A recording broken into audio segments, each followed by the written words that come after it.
உச்சநீதிமன்றம் தீர்ப்பை யாரும் நாங்கள் அதை பற்றி எதுவும் கேள்வி கேட்பதற்கு இல்லை.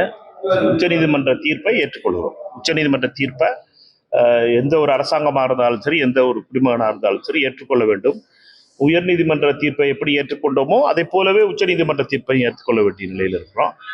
நம்ம அனைவருக்கும் தெரிந்த விஷயம் என்ன, சிபிஐ என்பது திரு அமித்ஷா அவர்களுடைய கைகளில் இருக்கின்ற ஒரு அமைப்பு. அந்த அமித்ஷா அவர்களுடைய கையிலிருந்து ஒரு நேர்மையான விசாரணை நடத்த முடியுமா என்பதுதான் சந்தேகமான விஷயம் எங்களுக்கு. எங்களுடைய கேள்வி எல்லாம் சிபிஐ நோக்கித்தான். சிபிஐ பொறுத்த மட்டும் அமித்ஷா அவர்களுடைய கண்ட்ரோலில் இருக்க ஒரு அமைப்பு நேர்மையான, உண்மையான, வேகமான ஒரு தீர்வை கொடுக்குமா என்பது நமக்கு எல்லாருக்கும் தெரியும். சமீபத்தில் நடந்த சிபிஐ கைக்கு போன திருப்பவனம் அஜித்குமார் அவர்களுடைய மரணம், அது என்னாச்சுன்னு இப்போ யாருக்காவது பத்திரிகையாளர் கேட்டீங்கன்னா இன்னும் பார்த்தீங்கன்னா வேற கதை சொல்லிக்கிட்டு இருக்கு. சிபிஐ ஸ்ட்ரென்த் கிடையாது.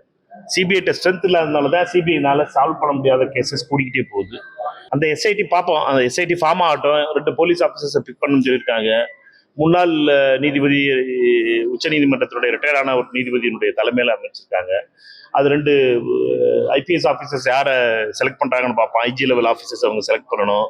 தமிழ்நாடு கேடராக இருக்கணும், ஆனால் தமிழ்நாட்டில் இருந்து இருக்கக்கூடாதுன்னு ஆர்டர் போட்டிருக்காங்க. பார்ப்போம் அதெல்லாம் எப்படி ரிவால்வ் ஆகுது. இப்போதான் ஆர்டர் வந்திருக்கு. அதனுடைய அடுத்த போக்கு எங்களுடைய முதல் அறிக்கை எது என்றால் அந்த உச்சநீதிமன்ற தீர்ப்பை ஏற்கிறோம். அதற்காக அமித்ஷா கையில் இருக்கின்ற சிபிஐ நியாயமாக செயல்படுமா என்ற அச்சம் இருக்கிறது.